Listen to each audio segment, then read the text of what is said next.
नमस्कार, आप देख रहे हैं जन टीवी और मैं आपके साथ आकांक्षा पारिक। खबरों की शुरुआत से पहले एक नजर हेडलाइंस पर। राजस्थान में 38वें राष्ट्रीय खेलों से पहले होगा खेल महाकुंभ। प्रतियोगिताओं के लिए 7 शहरों का चयन, तिथि का इंतजार, मंत्रालय तैयार।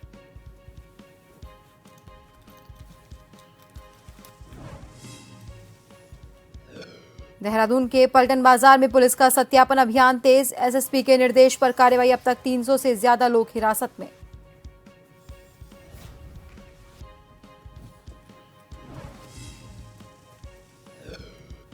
हरिद्वार के सिडकुल में हेल्थ सेंटर में लोगों ने की तोड़फोड़। गर्भपात के दौरान महिला के इलाज में लापरवाही के लगाए आरोप, मौके से डॉक्टर फरार।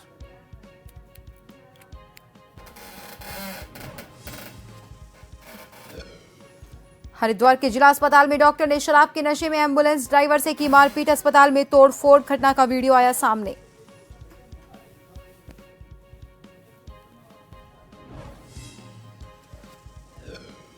और प्रदेश में लोगों को बारिश से राहत मिलने के आसार। सभी जिलों में मौसम शुष्क रहने की संभावना। पहाड़ी इलाकों में बर्फबारी के बाद बड़ी ठंडक।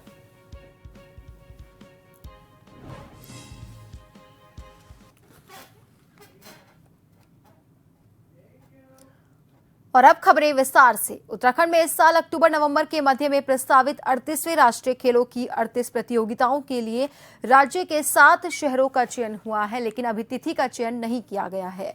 कैबिनेट मंत्री रेखा आर्य का कहना है कि सरकार और विभाग की ओर से केंद्रीय खेल मंत्री मनसुख मंडाविया और भारतीय ओलंपिक संघ की अध्यक्ष पीटी उषा को भी तैयारियों के बारे में अवगत करवाया गया है। इधर राष्ट्रीय खेल कराने में उत्तराखंड पूरी तरह से तैयार है। इसके साथ ही भारतीय ओलंपिक संघ की ओर से जल्दी ही तिथि जारी करने की घोषणा का आश्वासन मिला है। खेल मंत्री ने कहा कि हम राष्ट्रीय खेल करवाने के लिए पूरी तरह से तैयार हैं।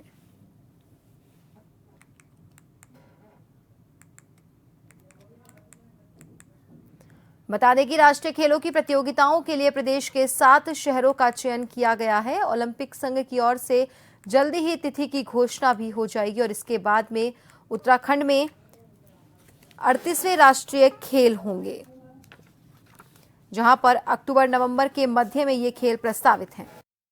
नेशनल गेम को लेकर जो अपडेट है वो यही है कि मेरी पीटी उषा जी से मुलाकात रही और पीटी उषा जी ने इसको लेकर आश्वासन भी दिया, सहमति भी दी कि हम जल्द से जल्द जो है वो डेट डिक्लेरेशन का काम करेंगे। मुझे बहुत भरोसा है कि बहुत जल्द से जल्द ये होगा। और चूँकि यदि हम कहें कि इसकी तैयारियों के संदर्भ में, तो सरकार की ओर से, विभाग की ओर से तैयारियों की पूरी डिटेल मैंने माननीय केंद्रीय खेल मंत्री जी को भी दे रखा है और पीटी उषा जी को भी हमने बता दिया है कि विभाग पूरी तरह से जो है अवस्थापनाओं के विकास में पूरी तरीके से तैयार है।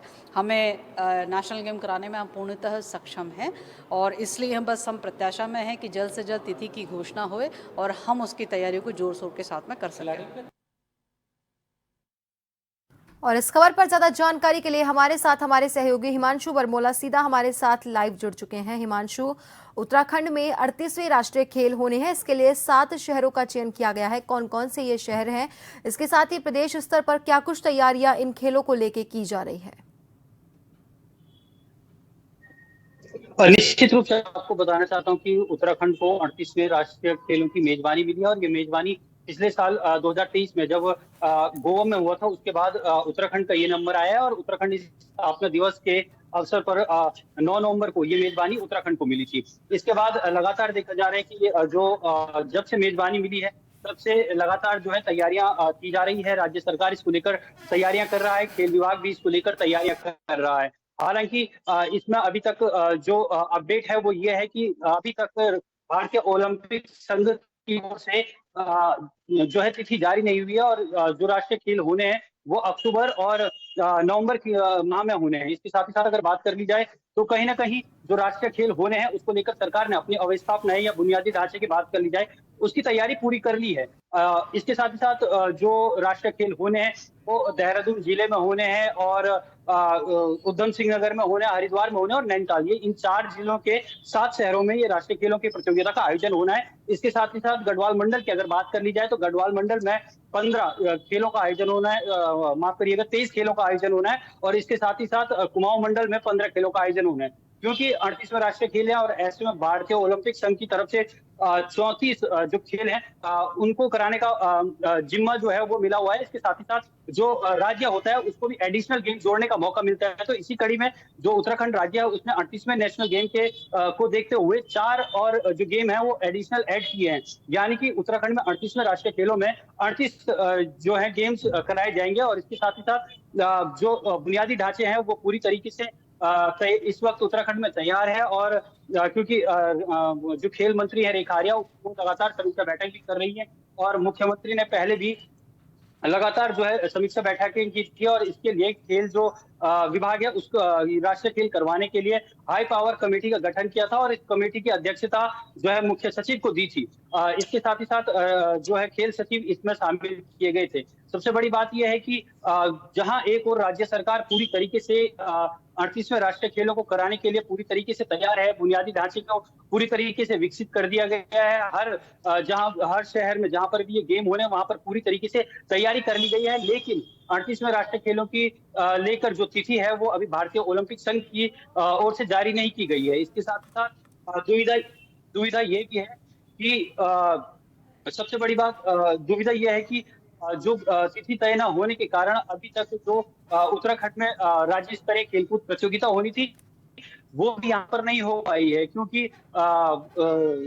जब राज्य स्तरीय खेलकूद प्रतियोगिता होनी थी पूरे भारतवर्ष में जो भी राज्य है वो जब खेलकूद प्रतियोगिता करवाना चाह रहा था उस वक्त तो पूरे देश में आचार संहिता लागू थी। ऐसे में राज्य स्तरीय खेलों का न होना भी एक तरीके से चयन प्रक्रिया पर भी अब सवाल उठा रहा है, क्योंकि राज्य स्तरीय खेल प्रतियोगिता के बाद ही जो चयनित खिलाड़ी होते हैं वही नेशनल गेम्स को खेलते हैं। ऐसे में अब जो उत्तराखंड की अगर बात कर ली जाए तो उत्तराखंड में जो राज्य स्तरीय खेलकूद प्रतियोगिता नहीं हुई उसके लिए अब खेल विभाग ने जो संघ है उत्तरांचल ओलंपिक संघ उस पर सारी जिम्मेदारी छोड़ दी और सारे एसोसिएशनों को ये जिम्मेदारी दी गई है, चाहे वो बॉक्सिंग एसोसिएशन हो या तीरंदाजी एसोसिएशन हो, सबको ये जिम्मेदारी दी गई है कि अपने स्तर पर ही जो है खिलाड़ियों का चयन करें और उनको ही नेशनल गेम्स खिलाएं।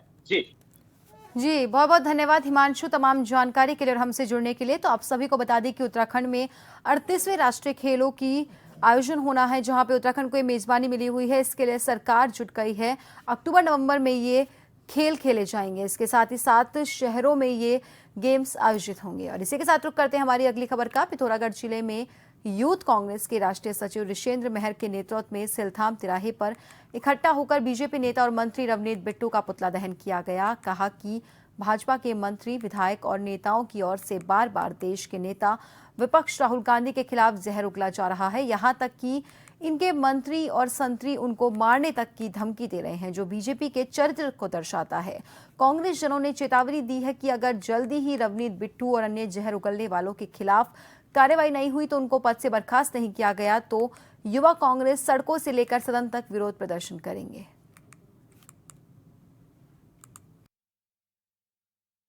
कांग्रेस पार्टी यूथ कांग्रेस ने यहाँ पे पुतला दहन किया है रवनीत बिट्टू का और नरेंद्र मोदी का।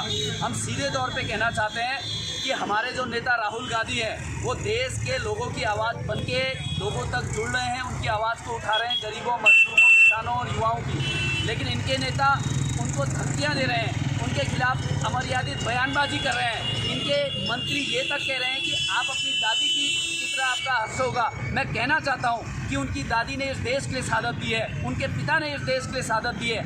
आज जिस तरीके का यहाँ पे एक मर्यादाओं का उल्लंघन कर रही है भाजपा पार्टी, हम कहना चाहते हैं कि रवनीत बिट्टू तुरंत माफ़ी मांगे, भाजपा की सरकार माफ़ी मांगे। अगर वो माफ़ी नहीं मांगती हमारे नेता राहुल गांधी से तो हम आज तो सड़कों पे हम यहाँ पे पुतला दहन कर रहे हैं। हम सड़कों से लेकर सदन तक इस देश और इस प्रदेश की राजधानी तक हम उग्र आंदोलन करेंगे और इस सरकार को जड़ से उखाड़ फेंकेंगे। प्रदेश में बीते कई समय से उत्तराखंड पुलिस सत्यापन अभियान चला रही है और अब हाल के दिनों में राजधानी देहरादून स्थित पलटन बाजार में महिला से हुई छेड़छाड़ मामले में अब पुलिस का सत्यापन और अभियान तेज हो गया है। रेहड़ी और ठेली लगाने वालों सहित अन्य प्रतिष्ठानों में लगातार सत्यापन चलाया जा रहा है, जिसकी जानकारी देते हुए एसपी सिटी ने कहा कि इस तरह की घटनाओं की दोबारा से पुनरावृत्ति न हो, इसको लेकर लगातार सत्यापन अभियान जारी है और अब तक 300 से ज्यादा लोगों को हिरासत में लेकर सत्यापन कार्रवाई की जा चुकी है और बाकी पर भी सत्यापन की कार्रवाई चल रही है। साथ ही महिला सुरक्षा को लेकर भी कड़े कदम उठाए जा रहे हैं। पलटन बाजार में ठेली और रेहड़ी वालों को हटाया गया था और सत्यापन की कार्रवाई के बाद भी बाजार में रेहड़ी और ठेली वालों को लगने नहीं दिया जाएगा।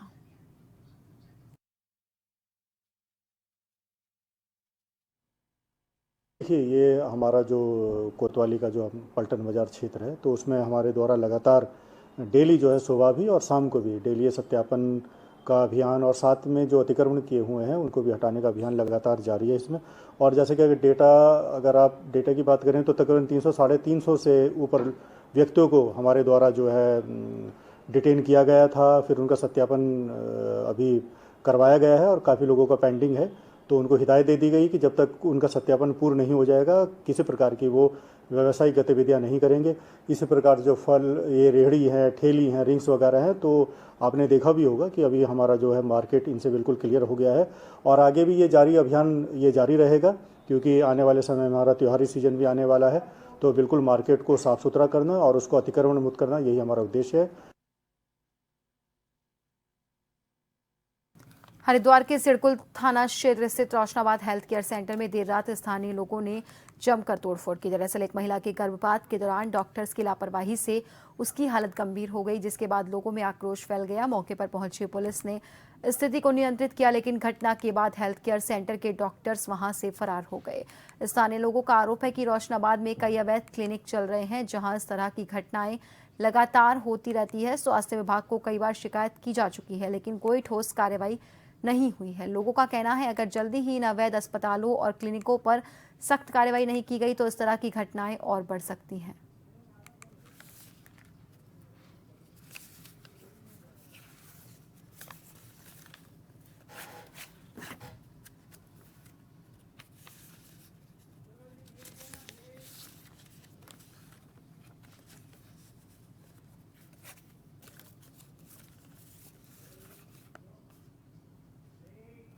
हरिद्वार के जिला अस्पताल में इमरजेंसी में तैनात डॉक्टर ने शराब के नशे में एम्बुलेंस ड्राइवर के साथ अभद्रता की तो हंगामा खड़ा हो गया। सुबह के वक्त इमरजेंसी से मरीज को ले जाने को लेकर डॉक्टर गोपाल गुप्ता ने 108 एम्बुलेंस ड्राइवर के साथ पहले अभद्रता और फिर मारपीट शुरू कर दी। इसके बाद डॉक्टर ने एम्बुलेंस का शीशा तोड़ दिया, जिससे गुस्साए एम्बुलेंस ड्राइवर्स ने अस्पताल परिसर में हंगामा किया। सूचना पाकर सीएमओ आरके शर्मा भी मौके पर पहुंचे और कार्रवाई करते हुए आरोपी डॉक्टर गोपाल गुप्ता को सस्पेंड कर दिया।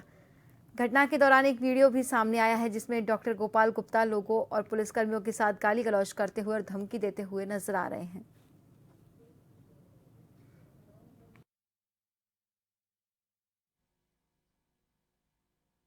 हमारे वो उसका गाड़ी का शीशा तोड़ दिया है ना। तब मैंने कहा कि भाई ठीक है, अब इसमें जब ऐसी बात है तो फिर आप भाई पुलिस की मदद लीजिए, है ना। अब उसमें हम तो क्या ही कहेंगे। तो फिर उसके बाद हाँ, उन्होंने पुलिस को लिख के दिया और प्रतिलिपि हमें भी की। फिर सीएमओ सर भी आ गए। तो इसमें यही है कि हाँ, अभी तो फ़िलहाल ऐसा कि कुछ ऐसा है कि कुछ 3 दिन का हम उनको नोटिस देंगे और नियमानुसार आगे फिर उसके कार्रवाई की जाएगी। अब ये तो खैर ठीक है, आरोप लगा, लेकिन मैं उस चीज़ को साबित करके तो नहीं कह सकता, क्योंकि ऐसा कोई चेकअप तो हमने नहीं किया या ऐसी कोई पुलिस ने कोई वो कार्रवाई तो नहीं की। लेकिन हाँ, व्यवहार तो मतलब हाँ, उसको गलत ही प्रतीत हो ही रहा है।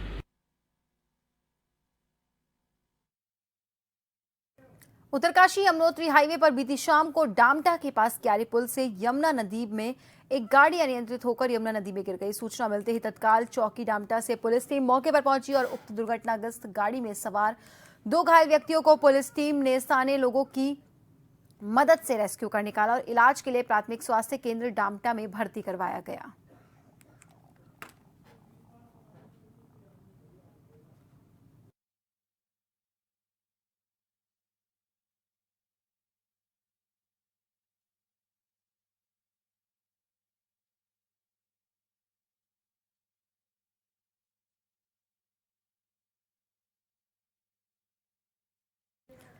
काशीपुर में गुरुवार को मुरादाबाद रोड स्थित एक दवा कंपनी में अचानक फैली दुर्गंध से फैक्ट्री में कार्यरत आधा दर्जन महिला कर्मचारी बेहोश हो गई। बेहोश हुई सभी कर्मचारियों को आनन फानन में कंपनी की तरफ से एक निजी अस्पताल में भर्ती करवाया, जहां सभी की हालत खतरे से बाहर है।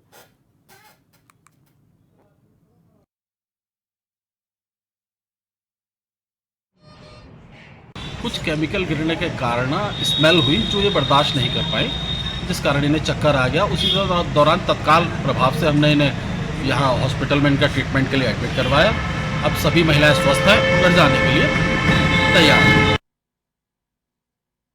उत्तराखंड में बीते कुछ दिनों से लगातार बारिश होने की वजह से प्रदेशवासियों को बारिश से राहत मिलने के अब आसार नजर आ रहे हैं। प्रदेश के सभी जिलों का मौसम शुष्क रहने की संभावना है। मौसम विभाग के मुताबिक अगले हफ्ते से महीने के अंतिम दिनों तक राज्य में अलग अलग हिस्सों में हल्की बूंदाबांदी देखने को मिल सकती है, यानी कि आगे के दिनों में लोगों को भारी बारिश से उम्मीद मिलती हुई नजर आ रही है और इसी महीने के अंत तक मानसून भी विदा हो जाएगा। तो वहीं राजधानी देहरादून सहित कई जिलों में भारी बारिश की वजह से तापमान में गिरावट हुई है। साथ ही पहाड़ी इलाकों में बीते दिनों बर्फबारी से ठंडक महसूस हुई।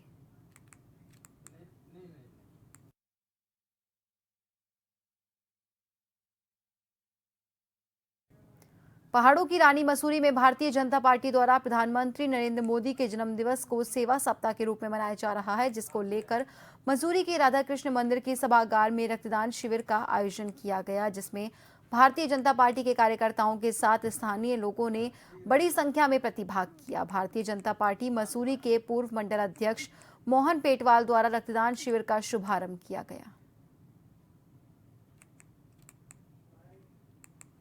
श्री प्रधानमंत्री श्री नरेंद्र मोदी जी के जन्मदिन को सेवा सप्ताह के रूप में मनाया गया है। इसी सेवा सप्ताह के अंतर्गत हमने अपने मसूरी शहर में कई कार्यक्रम करे, जिसमें परसों माननीय कैबिनेट मंत्री श्री गणेश जोशी के द्वारा 10 रिक्शाएं हमने गरीब रिक्शा वालों को प्रदत्त किए, उनको प्रदान किए ताकि उनकी रोजी रोटी चलती रहे। इसी तरह कहीं जो है भंडारे का आयोजन किया जा रहा है, कहीं पे पूजा पाठ की जा रही है और आज इसी तरह राशन वितरण किए गए। इसी तरह से आज जो है रक्तदान शिविर का आयोजन किया गया, जिसमें हमने आम जनता से सब लोगों से निवेदन करा कि बढ़ चढ़कर जो है ब्लड का दान दें ताकि वो गरीब आदमियों के जिनको जरूरतमंद लोगों को काम आ सके। इसी को सेवा सप्ताह के रूप में मनाया जाए। नरेंद्र मोदी जी के जन्म दिवस के उत्सव में पूरा सेवा सप्ताह मनाया जा रहा है, जिसमें कि आज ब्लड डोनेट कैंप लगाया गया है। इससे पहले जो रिक्शा चालक थे उनको रिक्शा माननीय मंत्री जी के द्वारा दिया गया है और मिष्ठान वितरण किया गया है और लगातार सेवा सप्ताह के तहत में कार्यक्रम चल रहे हैं। अभी हमने स्कूलों में जाके जो हमारी जो बालिकाएं हैं उनको सैनिटरी पैड और उसके बारे में जानकारी दी है और इसी तरह से लगातार हमारे कार्यक्रम चल रहे हैं। भजन कीर्तन मंदिरों में उस दिन हमारे कीर्तन भी हुए हैं और उनके दीर्घायु होने की कामना की है। खटिया में कांग्रेस कार्यकर्ताओं ने अंकित भंडारी हत्या को 2 साल पूरे होने पर श्रद्धांजलि दी। मुख्य चौराहे पर इकट्ठा होकर अंकिता भंडारी को न्याय के नारे लगाए। साथ ही उन्होंने क्षेत्र में पहुंचे सांसद अजय भट्ट से मुलाकात करने की कोशिश भी की, लेकिन उनकी मुलाकात सांसद अजय भट्ट से तो नहीं हो पाई, पर उनके द्वारा ये मांग की गई कि अंकिता भंडारी को न्याय दो और अंकिता भंडारी के कातिलों को फांसी दो।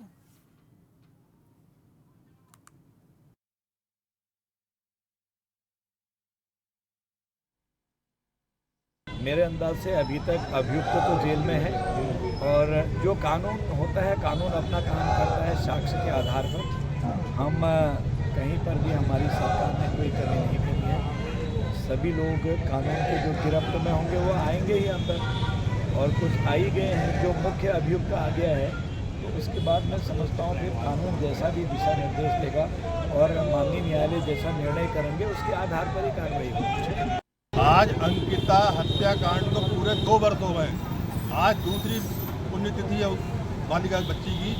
हमारी बहन थी, उत्तराखंड की बेटी थी, उसके साथ जघन्य अपराध हुआ, उसकी हत्या हुई और आज तक राज्य सरकार उस BBIP का नाम का खुलासा नहीं कर पाई जिस BBIP की वजह से वो भाजपा का सदस्य था। BBIP उसकी वजह से उसका हत्याकांड हुआ और उसकी जघन्य हत्या हुई। आज तक उसका खुलासा नहीं कर पाए ये लोग, उसका लिपापोती कर रहे हैं। आज दूसरी पुण्यतिथि थी, उसके दिन पुण्यतिथि के दिन हम लोग विरोध प्रदर्शन करना चाहते थे। अजय भट्ट जी के सांसद आए थे और एक छोटा सा कार्यक्रम उन्होंने सफाई का करा यहाँ पर और चले गए। हम उनके सामने गुहार लगाते रहे, नारे लगाते रहे अंकिता हत्याकांड के विरोध में और न्याय मांगने के लिए, न्याय के लिए हम नारे लगाते रहे, लेकिन उस सांसद महोदय ने इतना भी नहीं समझा कि 1 मिनट मैं इनकी बात सुनूं और मुंह छुपाकर, मास्क लगा के मुंह पे और सिर पे टोपी लगाकर मुंह छुपाकर एक गाड़ी में बैठकर चुपचाप निकल गए। उसके विरोध में हमने यहाँ प्रदर्शन किया है और मोमबत्ती जला के हमने अपनी बहन अंकिता को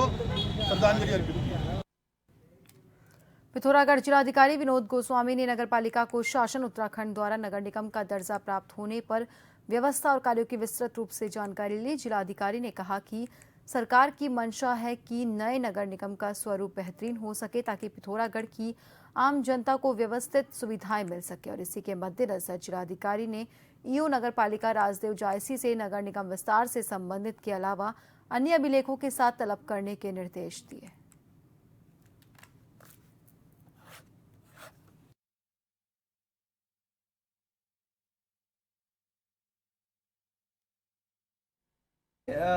बेसिकली नगर निगम में इसका उच्चीकरण हो रहा है और शासन की मंशा ये है कि पिथौरागढ़ की जो सिविक जो व्यवस्था है वो बहुत अच्छी हो। पिथौरागढ़ उत्तराखंड में पर्वतीय जो शहर हैं उनमें से सबसे प्रमुख शहरों में से एक है।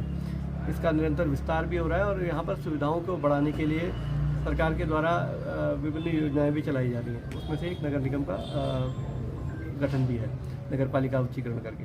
तो इसको देखने के लिए मैं आया था और दूसरा हमारा ये पर्पज था कि पिथौरागढ़ को। और फिलहाल के लिए बुलेटिन में इतना ही। बने रहिए जन टीवी के साथ। नमस्कार।